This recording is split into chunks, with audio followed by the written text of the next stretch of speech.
Okay, so let's talk a bit about psychotherapy as a distinctive kind of healing practice.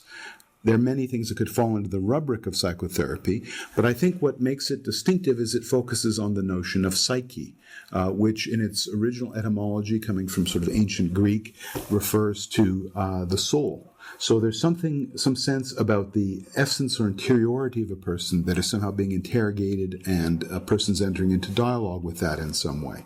Psychotherapy has been called the talking cure. I mean, this comes out of Freud and Breuer's original work that heralded the sort of modern era of the emergence of psychoanalysis, psychodynamic psychotherapy, and in fact hundreds of different schools of psychotherapy.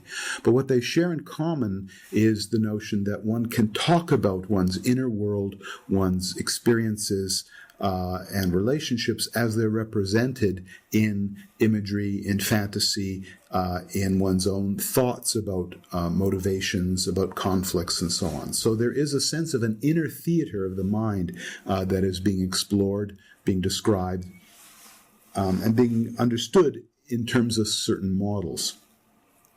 A lot of the focus in most kinds of psychotherapy is on interpersonal relationships, both developmentally and contemporaneous. And there's a notion that somehow by configuring the therapeutic relationship in a particular way, there's the possibility that a person will gain new insights into relationships, and that they will somehow, or in some sense, have corrective emotional experiences. That's a term introduced originally by Franz Alexander around the notion that somehow in psychotherapy one is able to have a moment of a kind of healthier or more constructive interaction with someone else that does some kind of repair of earlier injuries that have occurred developmentally through less constructive relationships. The way in which one narrates one's inner experience and the way in which one interprets things is very much governed by cultural models. Just as we have ethno-medical models of how the body works, ethnophysiological models about how the body works and its inner mechanisms, there are a variety of ethno-psychological models, of notions of how the mind works. And some traditions have very elaborate notions. It's not only Western psychology, as it were, that has worked out a lot of notions about mental processes and functions. There are other traditions that have their own psychological traditions, in a sense.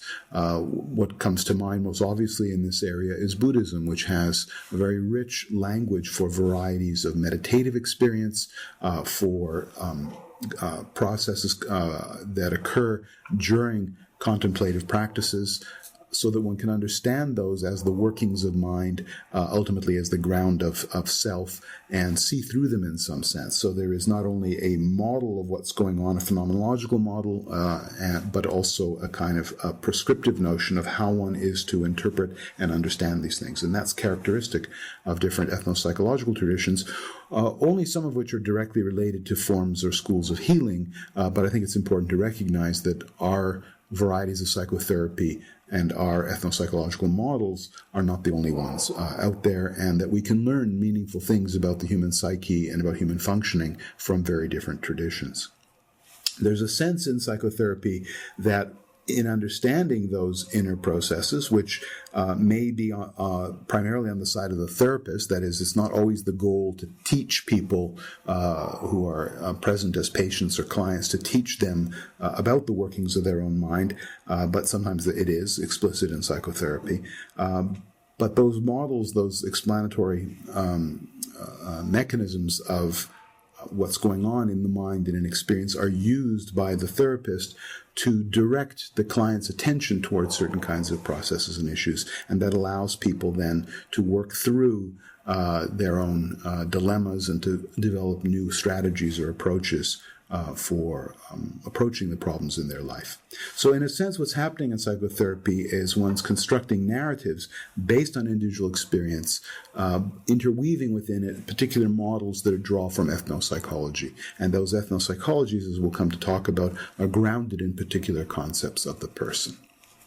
Expect psychotherapies to do is to have a bunch of positive effects, and there's not only one thing. This is a list that comes from an article by Spillane some years ago on psychotherapy as rhetoric, in which he talks about different ways in which psychotherapeutic conversations, so the language of psychotherapy and the engagement that happens in psychotherapeutic process, different ways in which it could be of help to people. So we've talked a bit about emotional expression and catharsis. People can talk about what's troubling them and get it off their chest, as it were. There's also a function of moral confession and expiation. So the neutrality that the therapist presents is supposed to create a safe space for people to talk about anything. So maybe there are things that someone experienced that were deeply shameful and embarrassing or humiliating, and they've never talked about them. And by creating a safe space, they're able to talk about them and discover that simply talking about them is not catastrophic, that it's okay. And so the process of confiding in people then is helpful in some ways. In fact, you can argue that that particular function of psychotherapy, and some of the others as well, is a carryover directly from certain modes of religious practice and experience. So if you think of the Catholic confessional, it's a place where people could go and say, in a private, enclosed space through an anonymous barrier to the priest, could talk about some horrible thing or embarrassing thing that's happened or shameful thing, and they would get a sympathetic listening and then be told what to do to make it right, to expiate for it. So some people have argued that there are components of psychotherapy that have taken over fairly directly from those religious functions. At the same time, when you talk about things, when you give an account of them and narrate them, you're also giving them a form, you're giving them a shape. So you're taking bits and pieces of experience and things that maybe didn't cohere in a way, and you're narrating them, you're narrativizing them, you're making a story in effect. So that also is a kind of transformative process. There also is a way in which in psychotherapy people are learning specific skills. So they may be getting direct advice or suggestions on how to try things, or exploring alternative possibilities in their mind and trying things, so they're building skills. Even the process of narrating your own suffering to a therapist is in effect a kind of skill. You may have never had the words to express something or felt competent to really make your point with someone, and you can learn to do that in the therapeutic context. And of course, the overarching thing in insight-oriented therapies in particular is that you're encouraged to reflect on yourself, to think about yourself. So you're given conceptual tools to sort of say, well, look at it from this point of view. Look at yourself. Look at how you're reacting. Look at the other people around you. So you get a kind of bird's eye view, and you can reflect on yourself in new ways because of the kind of feedback you're getting. So these are all things that are happening in language, and with the representations of psychotherapy, they're all different, and again, different styles of therapy put more or less emphasis on one or other aspect of these. Sometimes forms of therapy use all of these for a certain point, or sometimes they focus on one and other ones are left to one side. There also are what Spillane calls higher order skills in psychotherapy. Some of these are kind of meta skills, imagining alternatives, arguing positions, learning either in role-playing to imagine that you're arguing your position, or arguing with your therapist, learning to stand your ground with someone. There's a very amusing essay in Jay Haley's book years ago called The Power Tactics of Jesus Christ, in which it's a series of essays. He's a strategic family therapist, and he has this very iconoclastic view of psychotherapies, and talks about the biography of Christ in terms of sort of social influence and persuasion and so on. And at one point he talks about psychoanalysis, of which he's a great critic, as being a Zen-like situation in which you're posed this impossible scenario. It's like a Zen koan, and eventually you learn to just throw it over and say enough is enough, and you're cured at that point. So you could argue that that's a kind of learning to stand your ground at some point when you're put in a difficult situation, let's say, and you find yourself in a conundrum. More prosaically and more commonly, but no less deeply felt, is the process of simply making commitments in therapy, that you agree to come regularly, that you make various kinds of commitments to another person, to yourself before another person, so it becomes a kind of standing your ground, not so much vis-a-vis another person, but for yourself in a way. And finally, you have a whole process of negotiating relationships. So there are a lot of different things going on in psychotherapies, again, even though they may privilege one or other or think that the most important levels or certain aspects of this, there's a rich set of processes that are mediated through language and through a kind of conversational process. At the same time, some psychodynamic theorists, psychoanalysts have argued over the years that to be able to do this stuff, do this kind of psychotherapy, focusing in on the psyche, you have to be psychologically minded. That is, you have to be able to grasp this idea of the psyche and work with it. And the way that psychological mindedness has been framed is, this is a list from Nina Coulthart, a British psychoanalyst, who listed these dimensions: to be able to give a coherent personal history, to feel related to one's own story, to access memories with appropriate affect, to be aware of having an unconscious mental life, to distance and reflect on oneself, to accept increased responsibility for the self, to have imagination, and to have a capacity for achievement and self-esteem. Now, some of these seem like very basic functions, and that only a person who is very ill and very disorganized would not have these to some degree. But some of them sound like very particular ways of relating to the self and to others. And at least when you start putting them into action, you see that you're involved with very particular styles of narrating the self and of understanding oneself. And it's interesting that the assessment of psychological mindedness, which was never entirely systematized, this was one attempt to sort of spell out what psychoanalysts meant, was used as a justification in many occasions for deciding that certain people were not suitable for psychotherapy. And there was a period in the 60s and 70s, for example, when people would make these judgments and decide, okay, this person is not very psychologically minded, they need behavior therapy. They won't have to talk about their psyche, we'll be very concrete, we'll give them certain tasks, we'll reinforce them, we'll give them tokens when they do the right thing, and we'll punish them when they do the wrong thing, and we'll modify their behavior. And there was sort of an assumption that you didn't have to deal with their capacity for self-reflection and so on, that you could deal very directly. And unfortunately, this kind of distinction was sometimes applied to people of color, people from lower social classes, people with less education. So this language of psychological mindedness also became a racialized language, a distinction between people who were sophisticated in a sense and people who were not. And it was deeply problematic when applied that way. In fact, partly to counteract that, some years ago, Jafar Karim, a psychologist in the UK, with Roland Littlewood, set up a clinic called Nafsiyat that was explicitly designed to offer psychodynamic psychotherapy to people of color and to prove that it would work, that you just had to make some basic modifications to make it safe for people, and then there were plenty of people who would be psychologically minded. And I think, in fact, of course, most psychoanalysts or other people who were given to reflect on this would make the case that really it's an individual characteristic, there's individual variation, there'll be people of any educational background, any ethnic background who may be more or less psychologically minded, and that's probably true. There are people from all different backgrounds, some of them are more self-reflective than others, some of them are more interested in talking about relationships than others, and so on. But it's also the case that this particular portrait of the psychologically minded person does encapsulate certain assumptions about how to live one's life and how to think about oneself that are not universally shared. Behind it, then, I think, is a particular concept of the person. And what do I mean by person? Well, it's partly a cultural, social idea about what is a human being, what is a good human being, what is a well-functioning human being, a lot of ideas about what that is. That's the outer face of the person. The inner face of the person is your experience of selfhood. So they're kind of a mirror of each other, that you have a private experience of the self and you have a public expression that other people see, okay, you're a person. Now, not everybody in every society is a person in quite the same way. In our own society, for example, there is a concrete debate around whether a fetus is a person, or what stage a fetus becomes a person in the legal juridical sense. That is to say that it has its own rights and it can't be aborted, for example. So that's an actual concrete legal question about when personhood starts.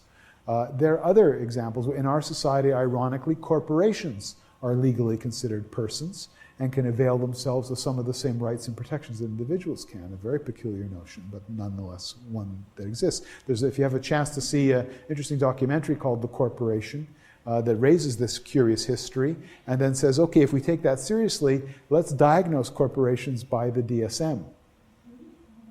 Many of them turn out to be antisocial personalities for some reason. So that's an interesting issue, again, about this social functions of personhood.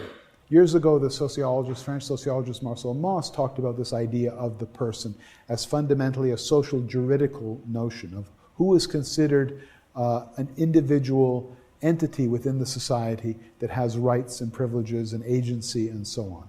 And so you can talk about it in a legal sense, but you can also talk about it in a more informal sense of people's intuitive notions about what is a person.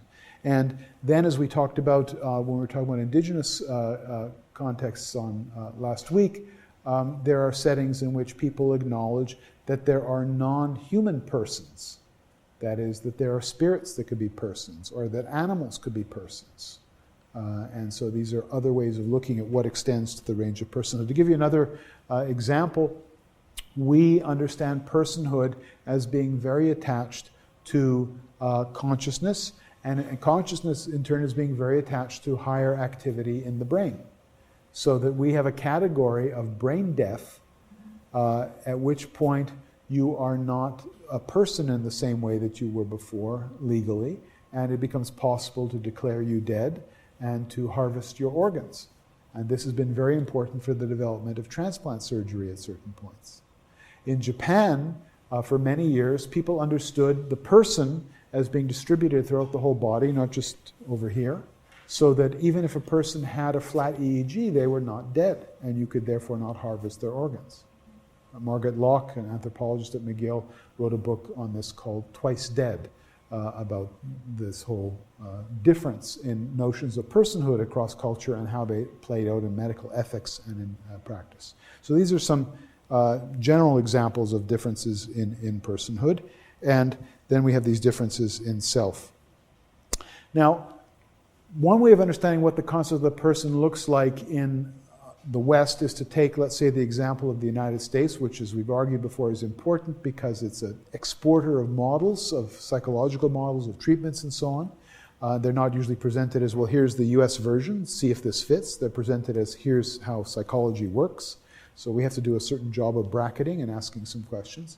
And some years ago, the sociologist of religion, Robert Bellah, wrote an interesting book called Habits of the Heart with colleagues, in which he talked about the American notion of the person and its historical development in terms of this idea of individualism. What do we mean by individualism? Individualism is the idea that what a person is, fundamentally, is an individual. An individual meaning not just a separate biological being, but a center of agency and choice and independent function. And this is described in particular ways. And so he argues that early on in American society, there were two versions of individualism that were prevalent. One of which he calls biblical or Puritan individualism. And this was the idea that each person is a moral agent who stands alone before God and is judged by God based on your good actions, whether you're good or bad. And your success in this world reflects that judgment. So in fact, you can tell if you're successful in business, it's because you are liked by God and respected by God and you've done good things. So this conflation of moral goodness and being a good person with success in the material and economic world was arguably an important motive force behind the development of industrialism and capitalism and sort of the emergence of those forms of life. There was also another coexisting form of individualism around the same time, which Bellah calls Republican individualism. And he doesn't mean the Republican Party right now, but he means this earlier notion of republicanism that's present in the French Revolution, adopted in the US, which is that the way society comes into being is by individuals choosing to collaborate together in a community, and so we all are individual agents in creating social life. And we all participate then in a civil space to create that social life. Now, Bellah argues that those two forms of individualism had built into them a kind of corrective. Early on, at the time of the American Revolution and so soon after, people recognized, notably Alexis de Tocqueville, that the U.S. represented a very interesting cultural experiment. That by putting this kind of individualism so centrally in the sense of political identity and collective life, that people were experimenting with a new level of individual freedom, if you will, in society. And de Tocqueville, in his book Democracy in America, wrote about this with great appreciation, thinking this is a terrific thing, this kind of independence and autonomy and so on, and valuing this so strongly, and building a society around this idea. But if you imagine this going forward, you could see that this could eventually fly apart of its own weight. He predicted that eventually you could end up with a very atomized society, because if you carry this individualism to its logical extreme, it's everybody for himself, and there'll be nothing to bind society together anymore. So many people would argue that de Tocqueville's prophecy has more or less come true, and that we're struggling with the effects of this at this stage in the sort of development of the West. Bella points out that these two early forms of individualism, which are the ones, in a sense, that de Tocqueville was observing and thinking about, had built into them a certain communal corrective. That is, the biblical Puritan individualism was engaged with a communal institution of the church. So, although you're standing alone before God and each person is being judged on their own actions and following their own trajectory, you do come together as part of this voluntary organization of the church. You pray together, you have a congregation, you support each other, and so that becomes a counterbalance. Similarly, in the case of Republican individualism, you have civil institutions of society that people come together to collaborate on. So those were very important to the original conceptualization of these things and served to bind people together in communal forms. However, as time has gone on, these two older forms of individualism have been partially displaced by newer forms of individualism. And the forms that Bella talks about are what he calls utilitarian and expressive individualism. Utilitarian individualism is the idea that really the goal in life is to maximize my own value, my own personal value and self-worth, or me and my most intimate sphere, my family, those around me. And so I'm going to focus on that. And that kind of leads to things like the mobile businessman or executive who just moves from job to job or place to place to advance one's career, breaking ties and building new ones to sort of go up the ladder. It leads to a very mobile society, again, in which people are making local calculations, not referencing them to some higher power or to the civil environment, but simply to their own agendas. And it becomes, therefore, a more potentially divisive kind of strategy. And you can see in sort of neoliberal ideology, free market ideology, a kind of extension of this utilitarian individualism. The other kind of individualism that became very prevalent and that we're all participating in as mental health practitioners is expressive individualism. The idea that what it is to be a good person is really to speak your own mind, to know your own mind and to speak your own mind, to make your own choices, to express yourself. And so much of the popular culture in the US is around this idea of expressing oneself, not as an end to something, but as an inherent good. It also is meant to be an end, thought to be an end to all kinds of good mental health and physical health and so on, but it's also simply an end in itself, that people are admired, people who really are their own unique characters and who really express themselves are admired in a way. So these different versions, and we could probably think of some others and emerging new forms, all are varieties of individualism in that they privilege the individual's own choice, agency, and experience above other things. And the question is really, how does this play out in other cultural contexts? Because expressive individualism, for example, values expression over restraint. It's better to speak your mind than it is to suppress it. Maybe you'll get sick if you suppress it, It values the individual over the group. You should never let yourself be submerged by the group. That's a terrible thing, a terrible violence. It values achievement over acceptance. Don't just sit there and wait. You go out and seize the day and, add another line to your CV and make your own life. It values assertion over acquiescence. Don't let anybody push you around. Stand your ground. It values control over letting go. You can refashion things. It's not a question of just accepting or quietism, and action over reflection. Now, when I put it this starkly, of course, we can see that there's value on both sides. It depends on the situation and so on. But it is true that in general, not only the society at large, but even health psychology and other paradigms value one side of this. If you look at the literature on control, for example, and theories of self-control, they'll talk about primary and secondary control.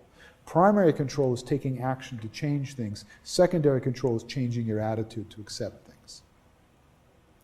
And there's a clear value hierarchy between these. That is to say, a healthy, strong, powerful person takes primary control as often as possible. And those are the hardy individuals, the rugged individuals, the ones who are particularly healthy and get ahead. And the person who simply accepts things is being passive and so on. It's shot through health psychology. For example, there is in health psychology literature on the hardy individual, literally, and it's a kind of notion of resilience, and it's described exactly in this way. The hardy individual is a high-achieving, self-directed person who is able to achieve their own agendas. So again, in real life, realistically, all of us have to trade off these two things, but there's a difference between the modal, healthy, high-functioning, hardy individual in this rugged individualistic strand, and let's say, for example, to create a caricature for a moment, the accepting individual who's socially oriented and aiming just for equanimity.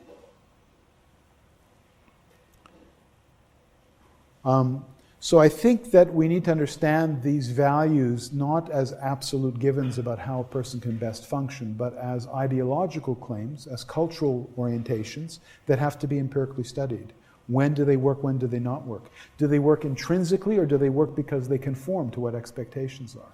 If you're living in a context where you're expected to be acquiescent, or if you're a woman rather than a man, or a low-status person rather than a high-status person, because all these things, of course, are not necessarily evenly distributed across society. I mean, this portrait of the rugged individual is also a portion of a male, high-status, et cetera, kind of person, and given the functions in our society.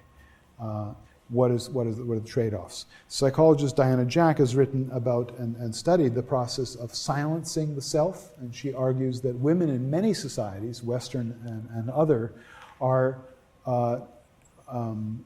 encouraged, if not required, to learn to silence or suppress their own goals and desires to perform their roles. That is, to take care of your children, of your husband, etc., etc. You must learn to subordinate your own desires.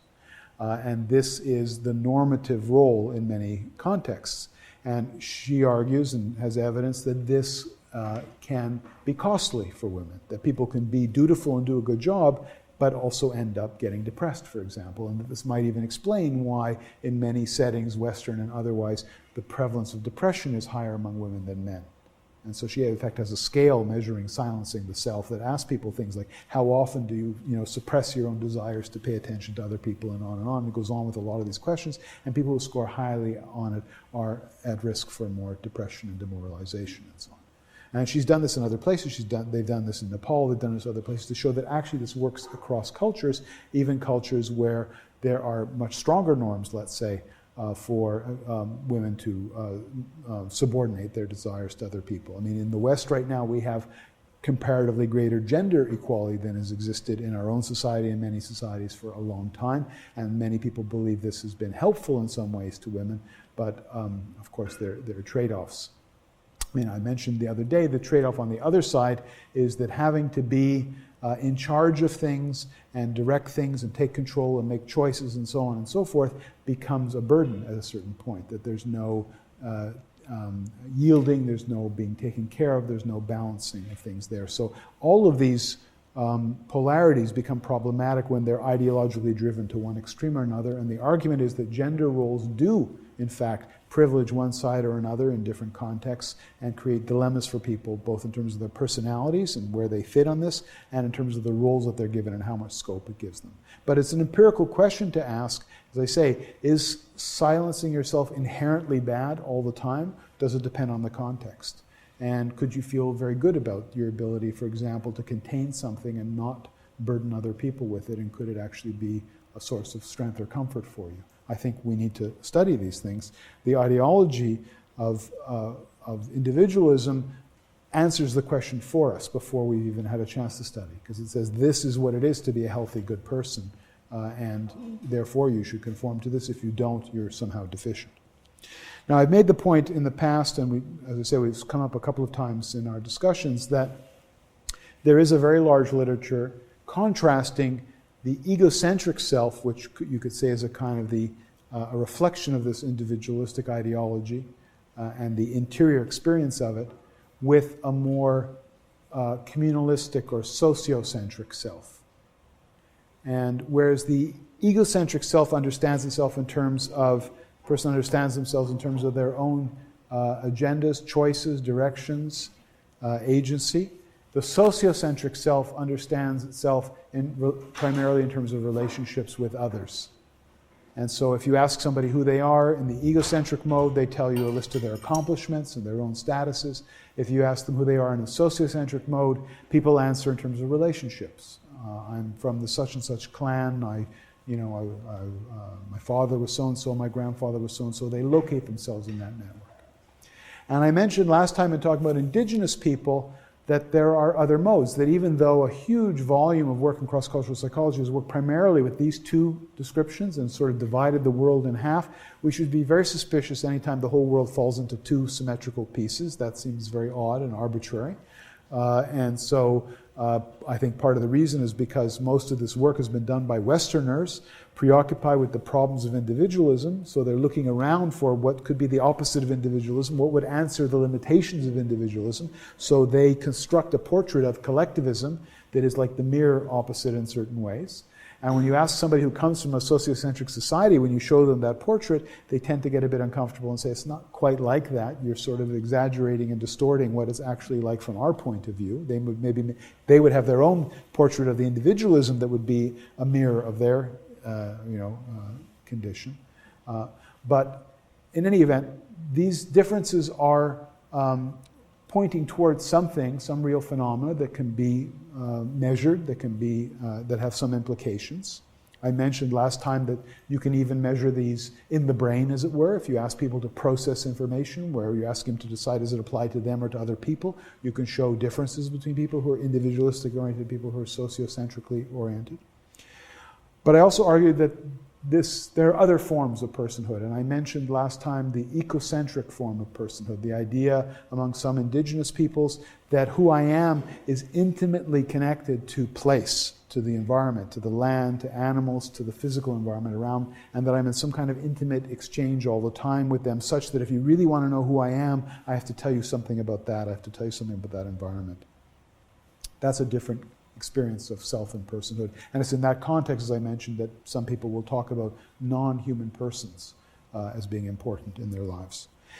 Another version of this, and again, this is not meant to be a complete list, it's just another distinction that helps us to open up thinking about a range of possibilities, is what some people have called a cosmocentric person. And I alluded to that again last time in thinking about indigenous people, when people talk not just about connection to the land or to place, but also to a spirit world, to something beyond this realm.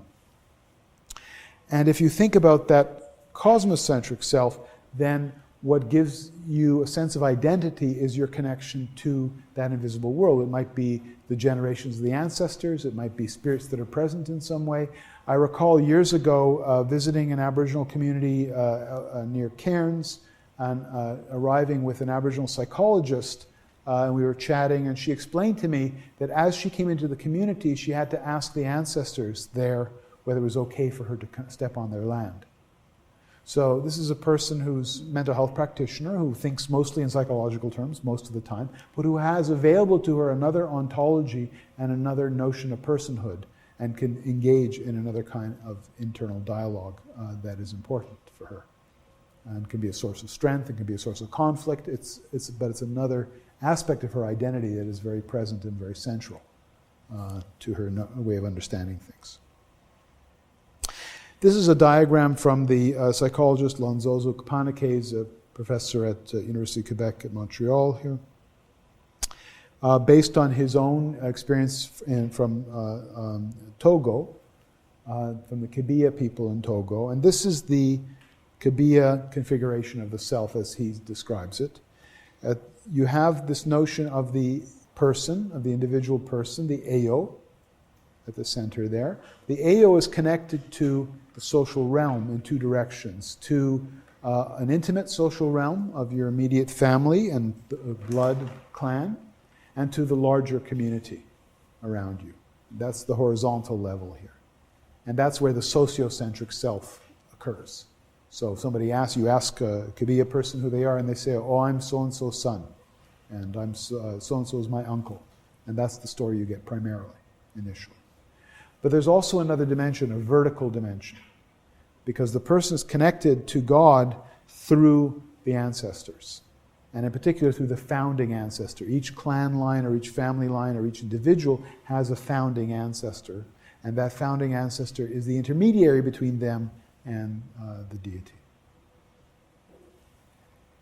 So these differences constitute different realms of experience, and this is now Peter Ebigbo, a Nigerian psychologist, who earlier this year at a meeting I was at described these different realms in this way. He said that there's an intimate realm, this is the endocosm, there's a social realm called the mesocosm, and there's a larger realm called the exocosm.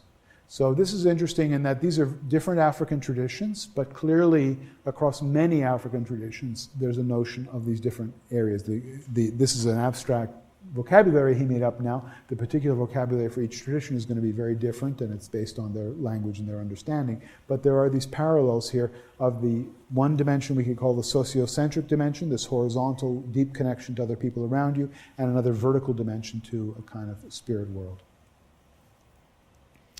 So the important thing is that the spirit world is present and important in situations of health and illness. So if a person is sick, it could be not because of something inside themselves, it could be because of disturbed relationships with others, but it could especially be because of disturbed relationships in the spirit world, because of something done improperly that transgressed an appropriate moral or spiritual order, because of conflict that's having repercussions in the spiritual world. And therefore, the solution is to address the spirit world. So one needs to both diagnose the problem, to go to a diviner who will actually figure out what the problem is, perhaps by casting shells or bones or making an animal sacrifice and examining the animal, some way finding information of what's going on, and then prescribe an intervention that happens in that spirit realm. Now, is this psychotherapy? It's something different than simply, or at least I'm presenting it to you now, as something different than just the bare bones symbolic action that we were talking about earlier. Because there is a whole complex conception of a set of relationships going on that have been disturbed, and there are things happening that are going to redress those relationships. So in fact, Lozonzo told a story about a particular young man who was ill and went to see the diviner, and the diviner made a diagnosis that something had happened in which this young man had made a deal with Mame Wata, with the water goddess, and had received a gift from her, and it had been taken from him, and that had bad consequences. And so certain things had to be done. His father, who had intervened inappropriately, had to do something to redress this, and a whole set of relationships get called into function to resolve things. So arguably, we are dealing with psychic structures here in different languages and different frames. And maybe they need to be understood as a rich language for relationships, for conflicts, and so on, that can be worked out at that symbolic level. So if we think of there being different forms of healing attached to different concepts of the person, we'd say, well, in the egocentric thing, what you do is you talk about yourself. That's what's important. So it's natural that that's what you do in therapy, is you talk about yourself and how you feel and what you plan to do next and so on. In a sociocentric thing, maybe you talk to the whole family and the family makes a plan and what they need to do. In an ecocentric mode, you have to reconnect to land and place. My colleague Rob McCormick did work years ago asking indigenous people, what do you do when you're feeling ill and when you need to feel better and need comfort? And many people said, well, I go down to the river and I talk to the water. Or gave other accounts of some kind of reconnection to place and to land. I gave you the example last time of this Aboriginal woman finding a tree that she understood was her birth tree and feeling this great sense of rootedness and connection and comfort from that. So it's a different way of relating to the self and different mode. And in the case of cosmocentric views of the self, you have to have some kind of transaction and a way of relating to this spiritual or religious realm and practice. So if we think of how these different forms of personhood are going to play out in relationship to psychotherapy, we need first of all to understand psychotherapy perhaps quite generally as a kind of narrative practice, but the narration can be built of different components, and the structure of the narrative can reflect different concepts of personhood. In an egocentric mode of narration, I'm explaining my action based on my own choices, based on the conflicts that I experienced and obstacles I experienced and how I pushed past them, and so on and so forth. So that's one way of narrating the story. But there are other ways of narrating the story. I can talk about things that happened among the gods, not with me, things that happened with my ancestors, things that happened with other people in other places. So I can locate those conflicts elsewhere. And I would say that those are not simply a denial or displacement. There are other languages for talking about things that are probably all at play anyway. If I'm feeling badly, there may well be things in my social world that are at play. And the fact that I might focus, if I'm very psychologically minded, just on my own internal conflicts is part of the truth, not necessarily the whole truth. So I think we have the possibility in these other languages both of understanding them as other ways of narrating some of the same issues in other modes, in symbolic modes. If you go and you watch a ritual performance in Southeast Asia of Mahabharata, you see a whole play of different emotional conflicts and motivations, and it's a story that may mirror your own story. You don't have to personalize it. You can see elements in that of jealousy, of fear, of honor being restored, and so on, and you can through that get both some I guess emotional release and catharsis, but also some knowledge, some understanding, some containment for your issues. So what is happening in a narration that can happen in different modes? You're making a story out of experience in some way. Experience doesn't necessarily always hang together as a story. We have lots of episodic experiences that don't form part of a story. They have to be woven together in a story. You create coherence and you stabilize an account by organizing, ordering, and giving it narrative form. And I think it's important here to recognize that different cultures have different narrative forms. There are standard ways to tell stories. We hear them from myths, we hear them in folk tales, we hear them in everyday accounts. What's a good story? There's stories that are good for certain purposes in certain contexts. In giving that kind of order to experience, and to illness experience in particular, we give it sense, and we give it meaning, and we give it consequence for other people. We also, once we give it that kind of form, or as we give it that kind of form, we're also able to elaborate it and to change it, to transform it, to see it differently, to re-narrate it in a way. We also are able to do what Byron Good pointed out some years ago, that is to subjunctivize experience. We can talk about what if, we can talk about hypothetical experiences, we can talk about what may happen or what we hope will happen. So we create worlds of possibility. So we have not only ourselves as we are, we have potential selves, possible selves, and that opens up a range of things and things we can live with. So maybe my circumstances right now are not very good, but maybe someday such and such will happen and I can live with that hope. I've created a bit of breathing room now for myself. Maybe I can live there in fantasy a little bit of the time, or maybe I can take steps to get there, or maybe I can hold that out as a possibility. Crucially, and I put this late in the list, but it's really where stories come from in the first place, because fundamentally these are social processes, even though we do them privately oftentimes. We can tell our stories to others. So we then are not just emitting a cry of pain to someone, we are giving an account. We're situating and providing our own interpretation, in effect, of our experience. So we're giving not only information about what's happening, but information about how we would like the other person to see it and how we would like them to interpret it. Now, they don't have to follow that. They can take our story and they can run in different directions with it.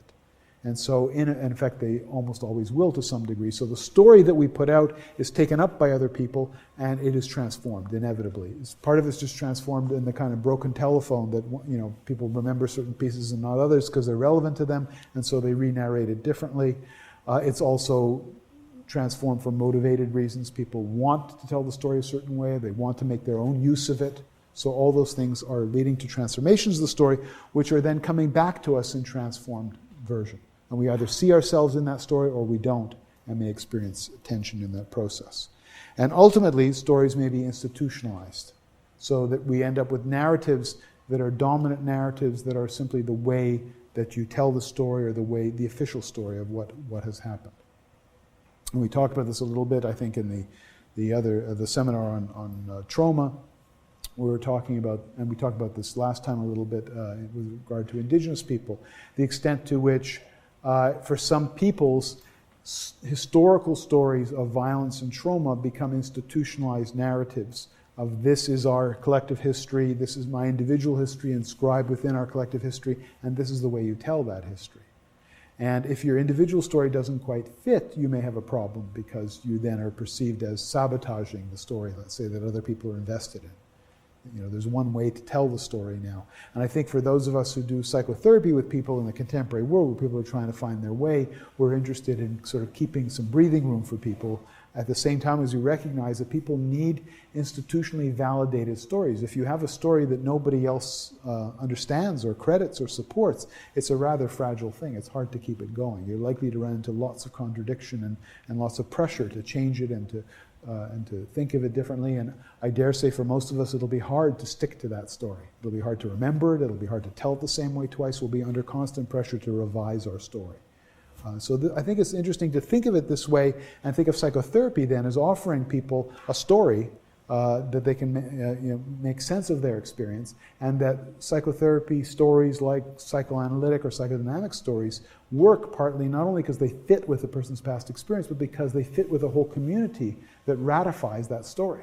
That you turn on TV and you see other versions of that story, that you tell that story to your friend and you say, yes, it makes sense, of course, it had to be your parents. I knew it was your parents who were causing all your trouble. You know? It doesn't have to be that way, right? The Freudian story that says misery is related to early family conflicts and it's often to your parents, perpetrating this on you, doesn't have to be this way. And you could have other modes of psychotherapy that don't function that way. One famous example described by David Reynolds years ago, and more recently by Chicago Osawa da Silva, is Nican therapy. Nican therapy was developed in Japan as a treatment for people with antisocial personality and conduct problems and people in prisons. And the goal of Nican therapy, the focus of Nican therapy, is to meditate on how much your parents have done for you and how much you owe them, and never in a million years could you repay them for all that they've done. It's almost a complete, perfect inversion of the Freudian account. That the reason that you're in all this trouble is because your parents treated you badly when you were a child. Now, I don't know which is true, and I don't know if there's some terrible violence being done for some people who were terribly beaten by their parents and now are told to think of that. But I'm sure the opposite violence is done on occasion. That is, people are encouraged to think about all the terrible things that their parents did for them when actually their parents actually did good things for them too. So it is ideological either way in terms of how you recount complex scenarios. And the notion that there actually could be positive value in reflecting on the good things that your parents did for you is not one that comes easily from this particular, I'm not going to blame this on Floyd or Freud, but this particular US version, American version at a particular point in time of Freudian psychology. And in fact, Chikako Ozawa da Silva argues, because she studied Nican not only in Japan, but being carried over and institutionalized in Austria. And she argued that actually many people can benefit from this. And you would think, there's a tradition in Buddhism of compassion meditation, of metta, of sending compassionate thoughts to those that you, not only those you care about, but potentially ultimately to your enemies, to other people, and so on. So you could see from that logic also that there could be beneficial value. Where does narration occur?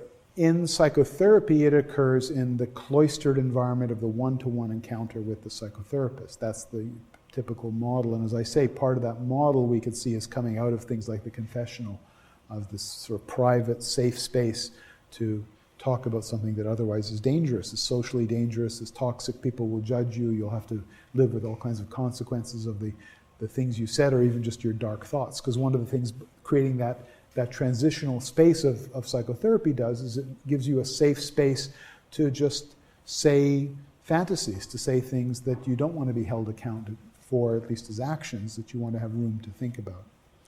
So there's a particular space that's created, but there are other spaces where healing can occur. So this is a little chart that was based on a conference where there is a book that's coming out soon with a series of papers on attempts to deal with mass violence and genocide in places like Rwanda and Cambodia and different places around the world where people have experienced a lot of horrible violence. And the question is, how do people survive and how do they transform after this? And so in reading and commenting on the papers in that book, what was striking was that there are different levels at which people intervene and different kinds of social spaces in which people intervene. And these spaces are often in-between spaces. That is, just like the psychotherapist consulting room is a kind of special space outside of everyday social life, so you have the safe space in between both the intimate sphere and the public sphere. There are other kinds of in-between spaces. And so the spaces people talked about, one of the papers in this book talks about the Iranian expatriate community using the internet and blogs to talk about dream interpretation during the conflict in Iran. So it became like a safe space for people to do a culturally traditional form of sharing intimate emotional experience in conflict through dreams. Another example someone gives in this book is people in the military who on the one hand are told, okay, now we're going to talk about trauma and PTSD, but don't forget you have to be a man. So they face these basic contradiction between the rhetoric of expressive individualism and the therapeutic ethos that says, okay, talk about your traumas, but a very strong masculine military culture of restraint, of control, of suppression of emotion. And so the anthropologist, in this case Erin Finley, talks about experiences of people stopping her in the corridor to talk to her about what they really feel. So again, this in-between space, this just created socially in an in-between place where someone would come out of a group setting and say, here's what I'm really experiencing.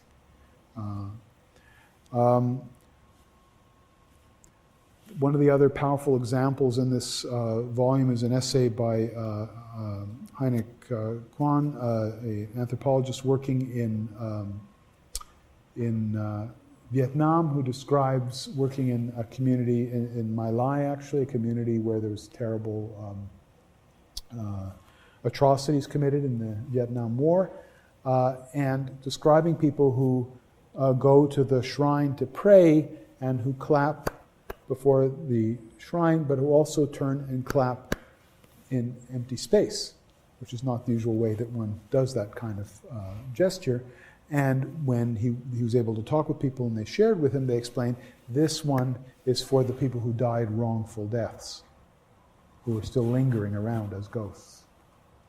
So in a political and cultural context in which it's not safe to talk openly about the atrocities and terrible things that happen because of the implications for the regime and for the community and so on, as well as Buddhist values of containment and equanimity, it becomes possible to acknowledge these losses in this ambiguous space where suffering is going on with this kind of a gesture. So there are psychological things happening out there in space, and there are ritual ways of acknowledging them. So this is my last set of things I want to talk about today around the notion of spirituality.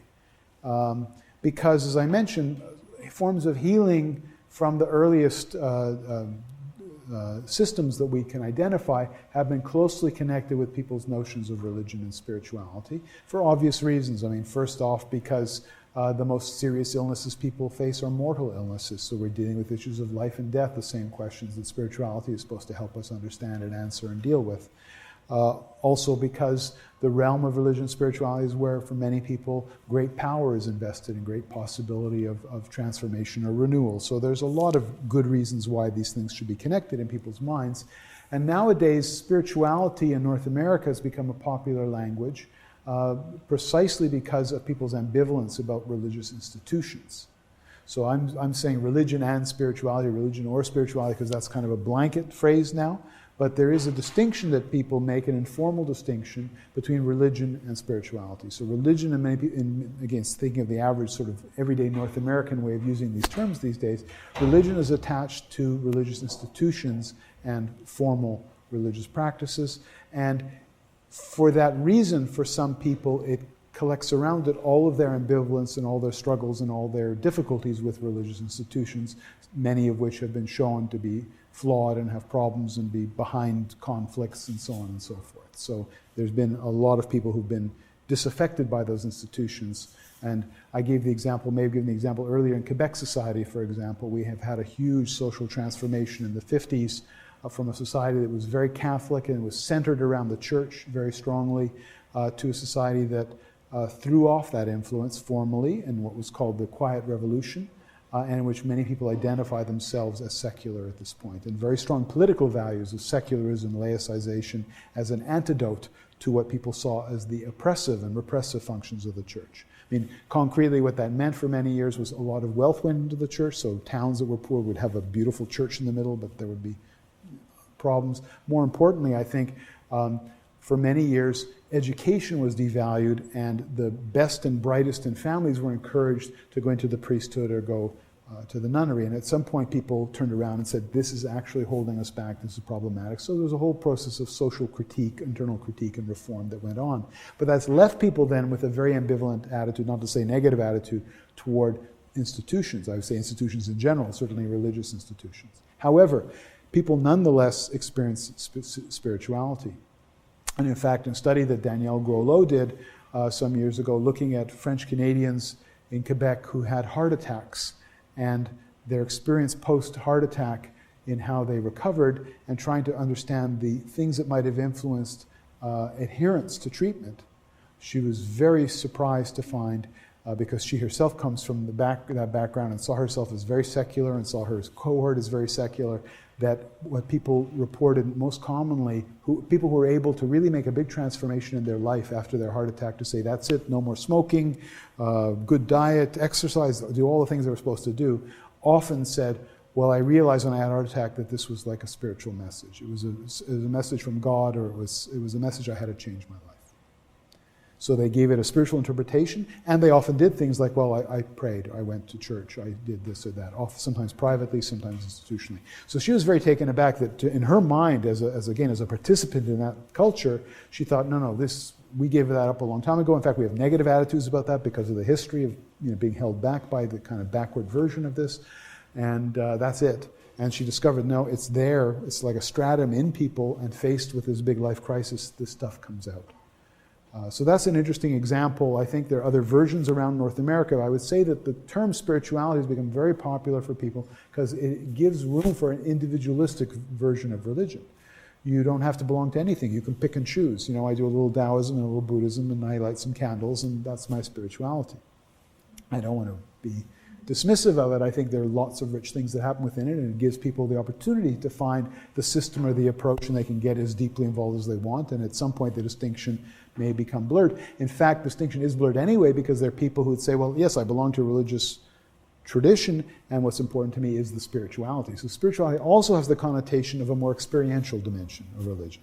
Right? There's certain things you do that are the required things for the congregation, and some of them are purely social, and some of them are purely structural, or and then there's the deep inner experience that would be called typically spiritual. In the way people are using the terms these days in North America.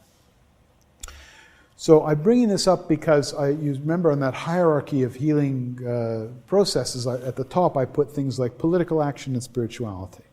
And what I'm not equating the two, but I'm saying these are very high-level things in which a person is doing things ideally that in some sense are selfless, in the sense that they're getting beyond yourself, whether it's getting beyond yourself for other people for the sake of ideals, or getting beyond yourself in a more profound sense, perhaps, of seeing the illusoriness of the self, or that which lies larger than the self, as some traditions would argue. So there are, within these spiritual practices, a whole variety of processes going on, ranging from different ontologies, the different notions that, yes, there is a spirit realm, and here's how you can see it, here's how you can experience it. God is present in my life. The anthropologist Tanya Luhrmann recently published a book on people who hear the voice of God. They're part of the particular Christian traditions in North America right now in which they cultivate that experience. And so they have a very direct experience of this other thing, other level of experience that for some people might be more abstract or more of a ideal than an actual everyday lived experience. There is a notion in all these kinds of spirituality, though, of something that we could think of as a kind of vertical axis, that it's not the ordinary level of experience. And by saying that it's vertical, I mean not only this sort of spatialization, like, it's in the sky, but really more related to what we talked about earlier in terms of cultural phenomenology, that it's about something that lifts you up, that takes you out of yourself, that represents higher values.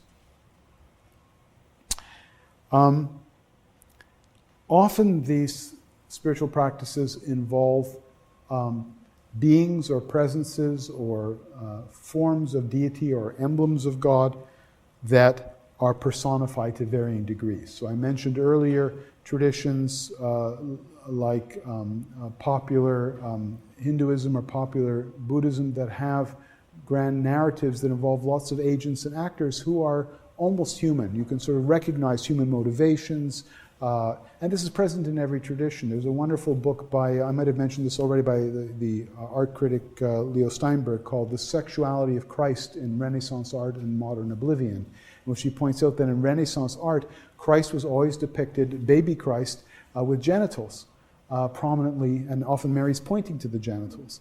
And the point was, Christ is a human being. How to point out, to show that Christ is a human being, look, he has genitals. And that was a very positive message. That made you feel the strong identification. Yes, it could be me. I mean, he's there for me and we're the same. And this just makes the whole story much more personal, much more alive. I mean, something happened around attitudes towards sexuality and everything else, and people started putting leaves over these things and painting them and whatever in the Renaissance. And now you have to be a art detective to scrape these things off and see what the original painting looked like. But so the point is that the personification of God, even though many traditions would say, and particularly the esoteric version of these traditions might say, well, that's not really, it's something other than that or is beyond our imagination or something like that. But the popular representations typically are of human beings with human motivations and struggles that we can understand very well and that are like our own lives writ large and from which we can therefore learn. And so again, you can see the close connection to psychological thinking. Because if you're talking about relationships between spiritual beings and struggles and attempts to be a better person and so on and so forth, what are you talking about other than psychological life, than the interior psychological struggles? And of course, this is the origin of psychology, so it's no surprise that there's a looping back. So how does spirituality contribute to resilience and healing then? And I say that for me this is important, and it'll relate next time we talk about models of care, because what we're heading toward is a way of understanding healing processes such that they can be studied to some degree, I guess, from psychological, social point of view, but also in a clinical setting that we can figure out ways of interacting with people with whom we don't really share the same tradition. It's fine if you and I are both in exactly the same tradition and we can say, oh yes, remember so-and-so, remember what it says in the good book or whatever, and we both have a good feeling and we're both on the same plane. But the modern world is often a situation where we don't exactly share that, or even if we superficially share it, we're really in very different places. So how are we going to find a common language? How are we going to move people along? We need some more general way of understanding these things so that we can help people to find their own path. Not that we're going to do it for them, we can't, but we have some ability to understand it and to work with it. And as I say, there's an inherent dilemma, because unless you have some very grand abstract vision, you can't encompass all these different traditions. There are traditions like Baha'i and other things that try to say, these are all true, they're all pointing towards something at the end, and that's great. If you subscribe to that, it probably makes your job easier. I'm trying to talk about another way of doing that, maybe, that tries to think in terms of these processes. And so here's a list of again, some of the things that people clearly get out of these kinds of processes. The identities that people have by belonging to a particular tradition are central to their sense of self. So I am a person of such and such a background. That's a good group to belong to. We have a rich history. We have good values. We've done this or that and so on. So there's that kind of belonging, communal solidarity, but belonging to a historical tradition as well. There's a sense of existential meaning making. Things make sense in a larger picture. Most traditions have to deal with the problem of theodicy, of the problem of evil in the world, the contradictions that exist. People have to struggle with those, and they try to give some shape to that as well. Although people often these days think of religion in terms of rigidity, I think you can argue that there also are fields for imaginative function, that people are given rich imagery and possibilities for imagination, for creativity. And certainly religious creativity itself, and spiritual creativity itself, is very fecund. I mean, again, go to an art gallery of almost any tradition, you see fabulous amounts. Even traditions like Islam and Judaism that downplayed making images for religious reasons still have wonderful kinds of art, whether it's calligraphy or other things that express it. So there's definitely a great kind of energizing of human imagination. Most importantly, I think these are ethical systems so that they contain notions of goodness, ideals that people can work toward, models, exemplars of that. And it's also a reason why I think often when people focus on religious systems as technologies, like, okay, we're going to take mindfulness from Buddhism and we'll all learn how to do mindfulness, they're probably leaving aside what is the most central part, which is the ethical system. And so we have to ask questions, I think, about the sort of adaptation of something turned into a technology and whether we've lost the stuffings of the whole thing in the process. And I wouldn't discount also the aesthetic aspects of religious experience. That is to say, the experiences of all these aesthetic values of beauty, harmony, balance, and order, and infusing life with meaning. Spirituality and religious practice sit among a whole variety of resources that people have at individual and at communal levels to deal with healing. And this is just a list from a review we did of community-based resources for resilience, because so much of psychology and psychiatry focus on individuals, trying to move out of that to think about what are the larger sources. And we have here things like, we have spirituality and ceremony specifically. That's a language ceremony that's used for some indigenous traditions and practices. But we have these other things that are also larger than the individual in a way, that involve ways of connecting to community that can be very powerful sources of healing and restoration for people. So finally, what I want to leave us with, that we're going to pick up next time, is the problem I already alluded to, which is that the way I've been talking about healing and therapy makes a lot of sense when you're thinking within a particular system, and you can show how the pieces fit together and how they reinforce each other and what person's drawing from. And there's lots of work to be done there to understand the power and the resonance of particular practices. But the challenge for many of us in the contemporary world, in urban settings and with mobile populations and so on, is that people, in fact, are exposed to many different traditions, are often having to make use of or choosing to make use of practices that are not the original ones they were exposed to, or that they're not so deeply rooted in them. And it raises an interesting set of questions about how can those traditions also be powerful for people? What imaginative process, what new learning, what basic human experiences of solidarity, of transformation, and so on are going on that allow people to move across traditions, or even to reassemble new things that are bits and pieces from different places in a way that may work for them. And I say may because I think in all these cases, and mostly today, we've been talking not about demonstrated efficacy, although I think with the examples I gave you from placebo, these are areas where we know experimentally things actually work, but mostly about what could be called potential efficacy. That is, these are ways things could work, they might work for some people, and so we can therefore approach them with an open mind and try to think about whether they're working or not. I guess the final caveat I'll say about individual healing is, I'm going to show a film that I have not seen. I'll watch it with you, and we'll see how much it either clarifies or doesn't these issues.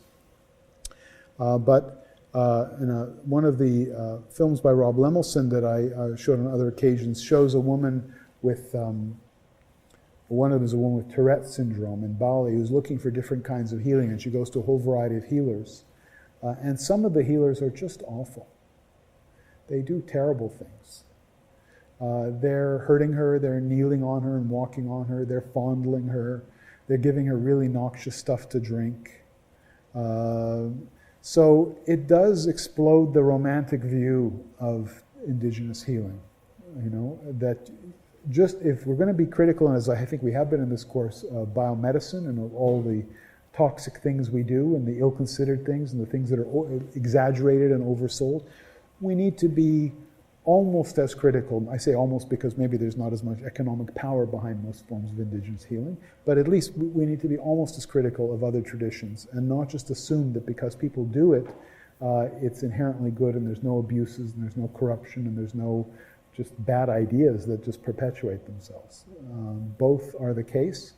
It's a reason why when you talk to psychiatrists in many developing countries who've been very Western trained, they're often very negative about indigenous healers. They can't see much good at all to them. And that becomes a problem for those of us coming from outside who say, wait a minute, this could be a good resource. First of all, it's the only resource you have. Second of all, maybe they're doing good things. Let's slow down, let's figure it out. I think if you're going to have that discussion seriously, then you have to acknowledge both sides. You have to acknowledge that there may be all kinds of good things going on, some of the things we talked about here, and social support and solidarity and maintenance of traditions and identity and lots of things happening at different levels. But there may also be individual abuses and bad practices. We published a paper some years ago in the journal about trepanation, about places in the Middle East where people are still drilling holes in people's heads for severe mental illness. So, I mean, this is not a particularly good thing. It may have some placebo effect, but people get infections, they get other things. And so, there are definitely things that you want to encourage people to find a different strategy without totally sabotaging a cultural practice that may have other meanings. So I think taking that kind of open-minded but also somewhat skeptical approach allows us to see the potential value and then eventually to try to figure out, okay, so what are the trade-offs? And I believe that sometimes when we see traditions radically different from our own, we need to accept not only that they may have some efficacy of the kinds we're looking for, but especially that they may also be trying to accomplish other things than what we're doing. So we may have the best tools at the moment to figure out whether something makes a symptom better or worse. I think, randomized clinical trials and other techniques are the best ways to figure out some very basic things like that. But it's not the best way to figure out what are all the different outcomes that people are concerned about. And if certain things can't be helped, what are the other things that they'd like to get some help with? What's the best way to live with a problem that you can't make it go away, and so on. Someone asked earlier about psychopharmacology, so just to come back to that for a moment. Around the world, where people have access to biomedicine, they've generally figured out that for certain classes of problems, you go to the Western doctor. If your child has a high fever, you try to find the Western doctor and ask for an injection. And people have figured out pretty clearly that there's some antibiotics that do dramatic things, and we know in Western medicine it's one of the things that is dramatically better than anything humanity had before. And it doesn't take long for people to figure out this is generally the thing to do. If you have chronic joint pain, you can come to see the Western doctor and they'll give you some non-steroidal anti-inflammatory agent or something, and if you're really lucky you won't get a GI problem and even a GI bleed or something. But the point is we have palliative treatment. We don't have cure for many of these chronic problems. We don't have ideal treatments. And part of the challenge with these chronic problems is how to live with them. And that's a problem of making meaning of them, of maximizing your well-being, of maximizing your social support, et cetera, et cetera, et cetera. And that is not something that conventional medicine does very well, particularly not well outside of its usual cultural context, because we don't know what the things are that need to be mobilized. In terms of psychiatric medications more specifically, I think that, again, we'll talk about this a bit next week, but it has to do with understanding mental health problems and as representing a range of very many different things, and of there being different solutions or different strategies to help people at different points in time. The slide I have, the poster for our Global Mental Health Conference. I don't have it on this. This is a mask from Sri Lanka, from Tovil, from a tradition of ritual healing. But the poster, many of you may have seen the poster. It's actually on the back of the brochure for the summer school. There's a picture of a man heading out a door. This is a man who, I don't know if I told the story yet already to the class, but this is a man who we met in Sri Lanka, who in his 40s became convinced, his father died, And soon after, he became convinced that the world was going to end if he stepped outside of his house. So for 5 years, he stayed inside his house and didn't step out. And his house, I should say, was the side of a bed, a table, and a chair. And one day his mother heard a psychiatrist in the village nearby explaining about mental illness and that there were medicines that can help. And she said, "Could you please come see my son?" And the psychiatrist went to visit her son and decided that he was psychotic and gave him antipsychotic medication. And within a few days or weeks, he was able to step out of the house. And he went to the village and met the village workers and had tea and was able to sit by the side of the road and now has a decent life.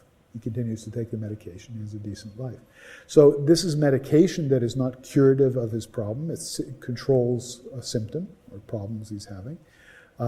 By itself, it would not lead to much of a life. And that's the problem, let's say, for people in Montreal who, because of the kind of urban space we have, because of the kind of stigma that's attached to mental illness, because of the notion of personhood and self-worth we have a hard time recovering from major illnesses like this. But in that context, because if he was able to come down to the village and chat with people, he was easily accepted back.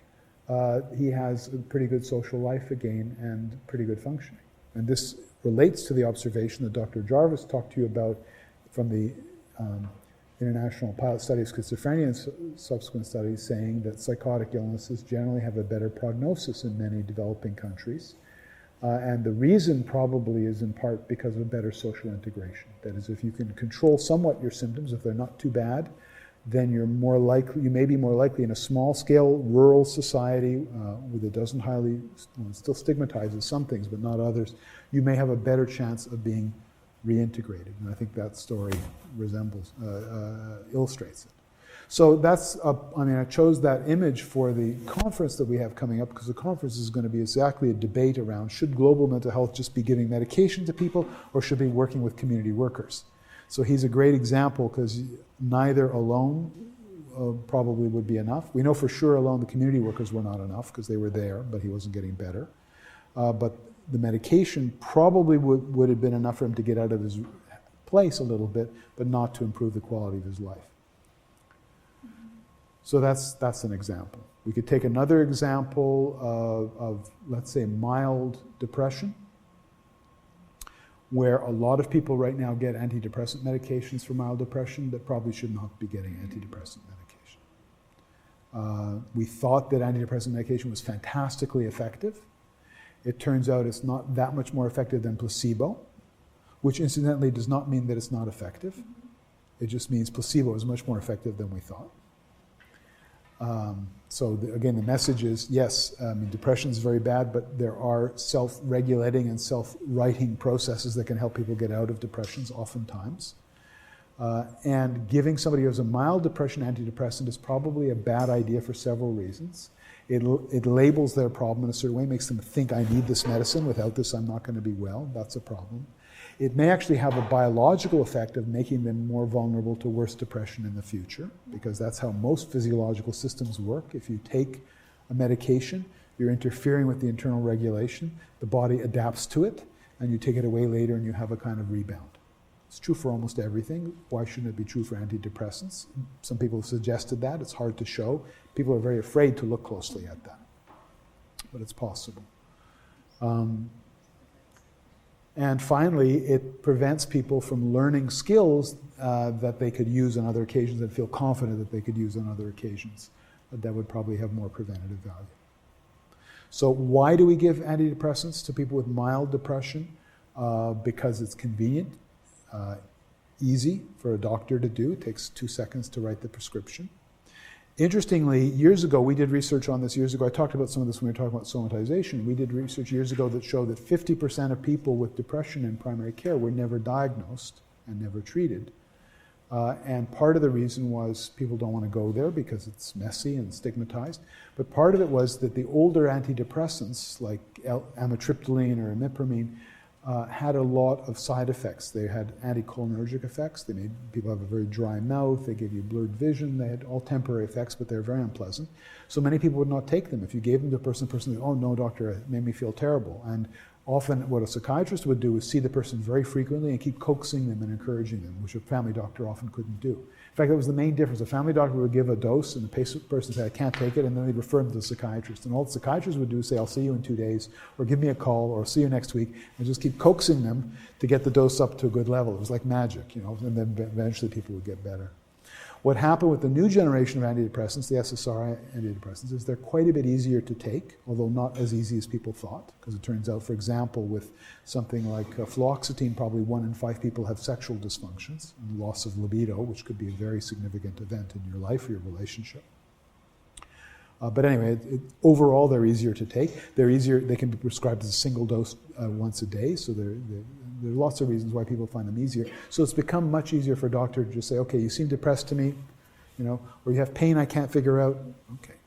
And so it's being used very often. And of course, we live in a society in which all of this is a very important commodity. It makes a lot of money for people. It's widely advertised, and if you watch TV, ironically